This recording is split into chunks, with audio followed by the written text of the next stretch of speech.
Hello sir. Hi మా. ఇప్పుడు next మన రామ్ చరణ్ గారి మూవీ పెద్ద మూవీ అవును. ఫ్యాన్స్ అందరు కూడా చాలా ఎక్స్పెక్ట్ చేస్తున్నారు. ఎలా ఉండబోతుంది?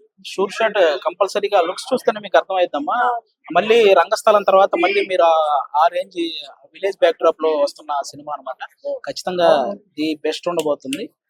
ఇంకెందుకు వచ్చే కొంత వరుసగా వస్తాయి కానీ టీజర్లు ట్రైలర్లు అలా చూస్తాం. అంటే రంగస్థలం కంటే ఎక్కువ ఎక్స్పెక్ట్ చేయొచ్చు అంటారా? ఎక్కువ ఖచ్చితంగా ఎక్స్పెక్ట్ చేయొచ్చు.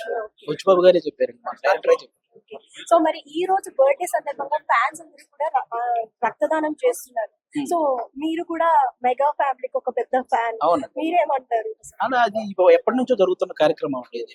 రక్తదానం, నేత్రదానం అనే చిరంజీవి గారు తీసుకున్న సేవా కార్యక్రమాల్లో ది బెస్ట్ అన్నమాట. ఇవి ఎంతో మందికి ఇన్స్పైరింగ్ అన్నమాట అందరికి. కాబట్టి ఎప్పటి నుంచి జరుగుతున్న కార్యక్రమాలు వాటికి ఇప్పటికీ కూడా అందరూ ఫ్యాన్స్ అందరూ రుణపడి ఉంటారు ఇలాంటి కార్యక్రమాలు. థ్యాంక్స్. Thank you.